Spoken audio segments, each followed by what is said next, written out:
Pastinya berita ini akan memberikan tamparan hebat kepada Parti Islam se-Malaysia, iaitu PAS, apabila anak bekas Presiden PAS dilantik sebagai Mufti Wilayah Persekutuan.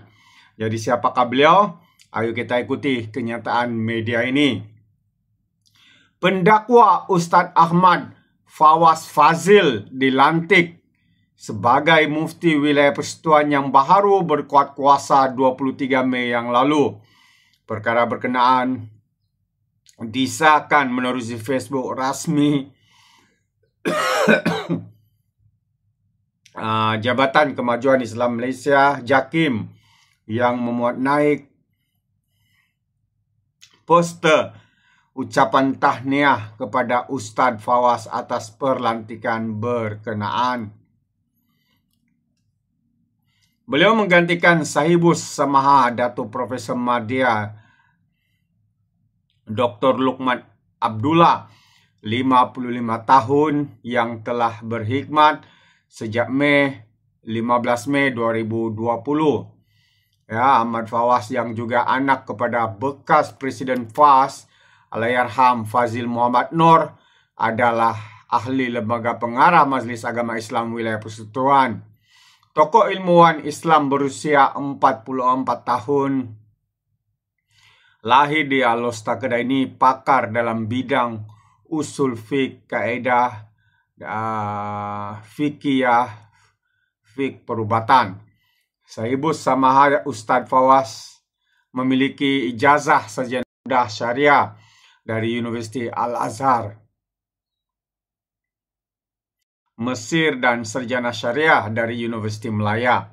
Adik kepada pengerusi Lembaga Kemajuan Ikan Malaysia Muhammad Faiz Fazil ini juga mempunyai sijil kemahiran fatwa dari Dar Al-Iftah Mesir pada 2008.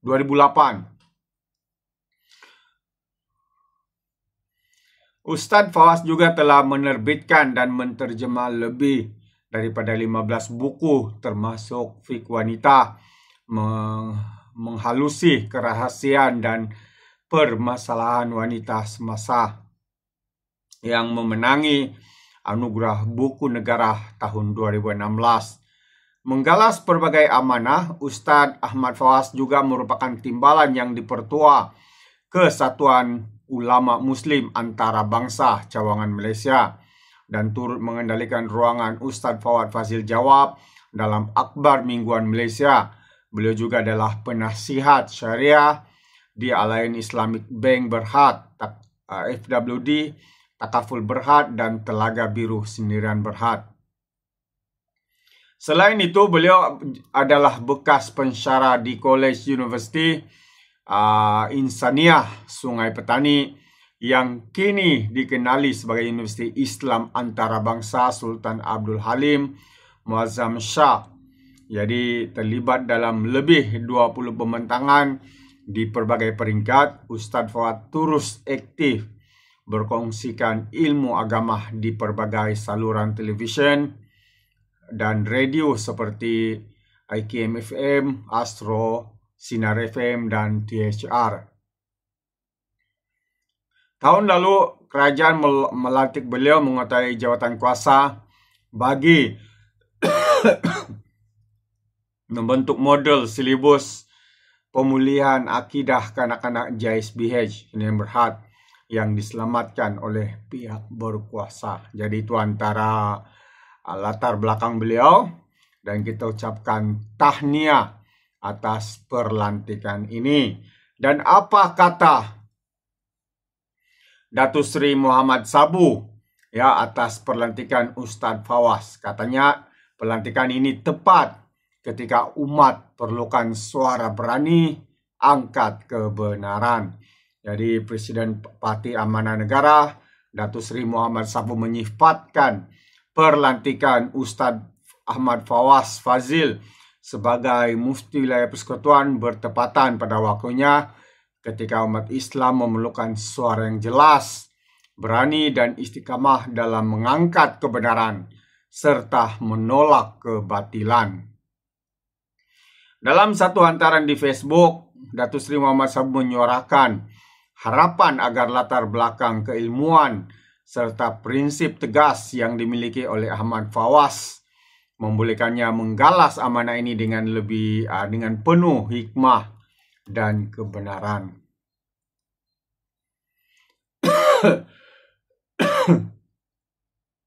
Katanya lagi, amanah berharap Sahibu Sema akan sentiasa mendukung usaha untuk mengembalikan Islam seperti mana ajaran Nabi Muhammad,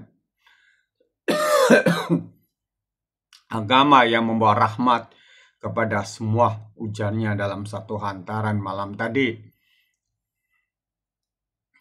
Selain itu, beliau menyeru agar institusi tersebut menjadi penggerak utama dalam membela golongan tertindas dan menentang kezaliman. Kami juga percaya bahwa institusi mufti harus menjadi penggerak utama dalam membela golongan mustada'afin yang tertindas serta tegas menentang golongan mustakbirin yang angkuh dan menzalimi di seluruh muka bumi ini, selaras dengan tuntutan Islam yang sebenar. Datuk Seri Muhammad Sabu menambah, semoga Allah, katanya, memberkati dan juga memudahkan urusan Sahibu Semaha dalam menjalankan tanggung jawab yang besar ini. Titip beliau lagi. Jadi sahabat semua, itu antara komen daripada Datuk Seri Muhammad Sabu. Dan kita percaya anak presiden, bekas presiden PAS ini yang dilantik sebagai Mufti Perlis, ya, kita boleh nampak dan baca background beliau, bukanlah seorang yang biasa-biasa, ya. Memang seorang yang hebat, memang seorang yang tegas dan juga berani di dalam ketegasan beliau. Itu antara perkara yang diharapkan, ya, oleh rakyat khususnya. Nama beliau adalah Sahibus, panjang juga, Sahibus Semaha Ahmad Fawaz bin Fazil. Ya, pelantikan pada 23 Mei 2025. Jadi sekali lagi, tahniah kita ucapkan, semoga dapat menjalankan tugas sebaik mungkin. Jadi sampai di sini saja, ya, kita berjumpa lagi untuk info yang berikutnya. Sekian, bye-bye.